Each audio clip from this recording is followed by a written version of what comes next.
Assalamualaikum warahmatullahi wabarakatuh. Selamat datang kembali di seri Tanaman Herbal Nusantara. Di episode kali ini, kita akan membahas 10 tanaman yang mungkin sering kamu lihat sehari-hari, tapi belum tentu kamu tahu bahwa semuanya menyimpan khasiat yang luar biasa. Kalau kamu suka konten herbal, tanaman obat, dan kekayaan alam Nusantara, jangan lupa subscribe dan aktifkan lonceng. Karena masih banyak tanaman hebat yang akan kita bahas di seri-seri selanjutnya.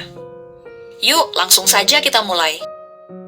1. Kemukus. Kemukus adalah buah dari tanaman merambat yang aromanya khas, mirip lada namun lebih hangat.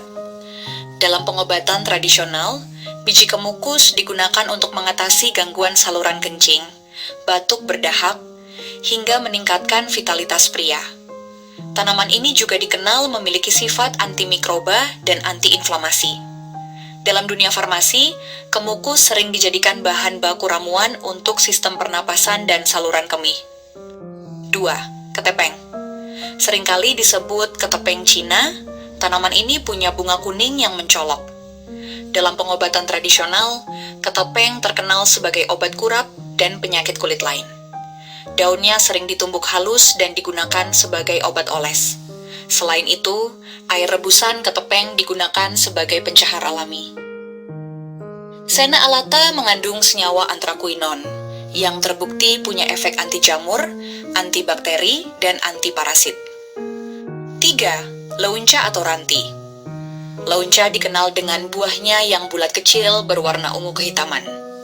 Dalam pengobatan tradisional, buah dan daunnya digunakan untuk meredakan nyeri lambung, menurunkan panas, serta menenangkan saraf.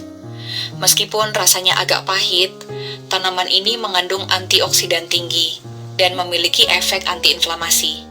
Beberapa studi bahkan menyebutkan leunca bisa membantu melindungi hati dari kerusakan. 4. Jambu biji. Tanaman ini sangat akrab di Indonesia, dan bukan cuma buahnya saja yang berkhasiat. Daun jambu biji digunakan secara luas sebagai obat diare, mempercepat penyembuhan luka, dan meningkatkan imunitas. Kandungan flavonoid, tanin, dan vitamin C di dalamnya menjadikannya salah satu tanaman anti-infeksi alami yang kuat. Beberapa riset juga membuktikan efek antibakterinya terhadap kuman penyebab diare seperti E. coli dan Salmonella. 5. Temu kunci. Rimpang temu kunci berukuran kecil, beraroma khas, dan sering digunakan dalam masakan dan jamu. Dalam dunia herbal, temu kunci dikenal sebagai pelancar haid, antimikroba, serta penambah nafsu makan. Anak-anak yang susah makan sering diberi ramuan temu kunci dengan madu.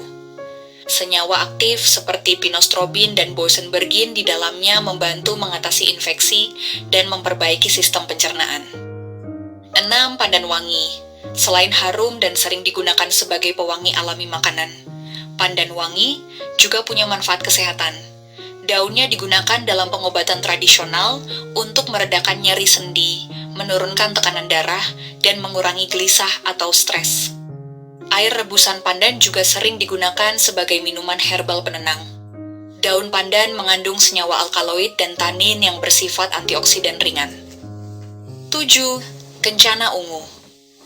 Tanaman ini cantik dan banyak ditanam sebagai tanaman hias, dengan bunga ungu berbentuk lonceng.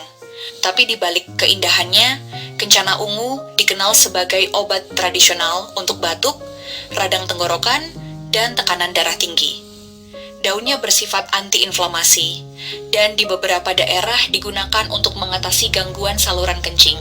Selain itu, bunga dan daunnya juga bisa diolah sebagai teh herbal. 8. Kencana ungu liar atau pletekan. Mirip dengan kencana ungu biasa, tapi spesies ini lebih sering tumbuh liar dan memiliki daun yang lebih lebar. Dalam pengobatan tradisional, pletekan digunakan untuk mengatasi asam urat, rematik, dan gangguan saluran kencing. Umbi dan daunnya dipercaya memiliki sifat diuretik, sehingga sering dijadikan ramuan peluru urin. Beberapa penelitian menunjukkan tanaman ini punya potensi sebagai anti radang dan antioksidan. 9. Santiet. Tanaman yang satu ini sering disebut markisa liar. Daunnya berbulu halus, buahnya kecil dengan lapisan luar seperti jaring. Dalam pengobatan tradisional, Santiet digunakan untuk mengatasi kecemasan, insomnia, dan gangguan lambung. Kandungan alkaloid dan flavonoid di dalamnya membuat tanaman ini sering digunakan sebagai penenang alami. Selain itu, buahnya juga punya rasa manis asam yang menyegarkan. 10. Kersen. Tanaman ini sangat populer karena buahnya manis dan bisa dimakan langsung. Tapi selain buahnya, daun kersen punya manfaat luar biasa. Daunnya digunakan sebagai obat penurun gula darah, antiinflamasi, dan antioksidan. Di beberapa daerah, air rebusan daun kersen dijadikan ramuan untuk penderita diabetes ringan. Penelitian juga menunjukkan efek antibakteri dari ekstrak daunnya terhadap beberapa jenis kuman penyebab infeksi. Itulah 10 tanaman herbal dalam seri Tanaman Herbal Nusantara bagian ke-13. Semoga informasi ini bisa membuka mata kita bahwa banyak tanaman di sekitar yang bukan hanya indah, tapi juga bermanfaat.